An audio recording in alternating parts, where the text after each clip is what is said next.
আমাদের সুযোগ হয়েছে নাগরিক হয়ে ওঠার। বাংলাদেশের ছাত্র জনতা আমরা ঐক্যবদ্ধভাবে নাগরিক হয়ে উঠব। আমরা ঐক্যবদ্ধভাবে এই রাষ্ট্র বিনির্মাণ করব। তো আমরা মিস্টার মোদীকে জানিয়ে দিতে চাই, এটা কোনো গুজরাট নয়, এটা বাংলাদেশ। এখানে উগ্র সাম্প্রদায়িকতা চলে না।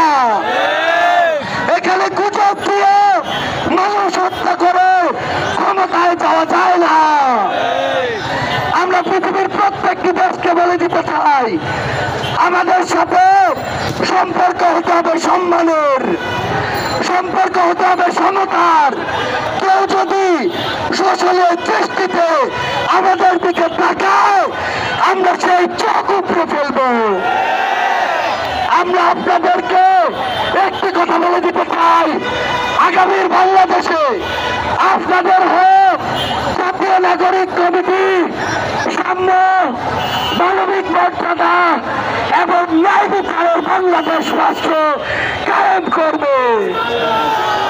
আমরা ঐক্যবদ্ধভাবে আগামীর বাংলাদেশে সকল ফ্যাসিস্ট খুনিদেরকে, স্বৈরাচারকে প্রতিহত করব।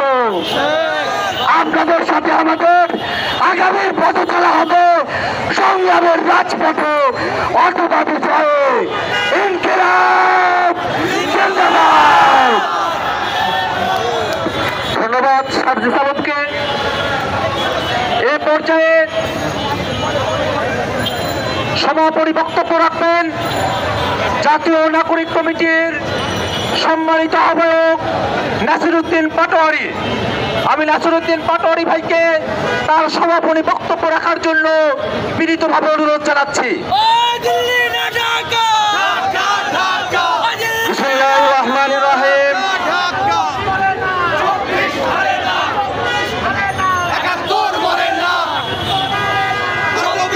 বিসমিল্লাহির রহমানির রহিম।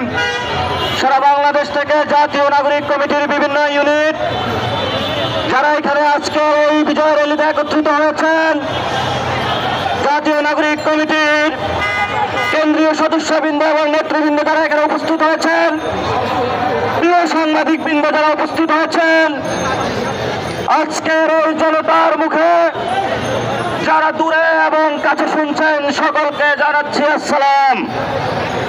আমরা একটি দীর্ঘ ক্রান্তিকাল সময়ের মধ্য দিয়ে বাংলাদেশ অতিবাহিত হচ্ছে। এই বাংলাদেশের জনগণের ধৈর্যের বাঁধ ভেঙে যাচ্ছে। আমরা যখন দেখতে পাচ্ছি আমাদের সামনে হিন্দুত্ববাদী আগ্রাসন প্রতিনিয়ত বাংলাদেশের সার্বভৌমত্বের উপরে আঘাত করে যাচ্ছে, আমরা আরো দেখতে পাচ্ছি হিন্দু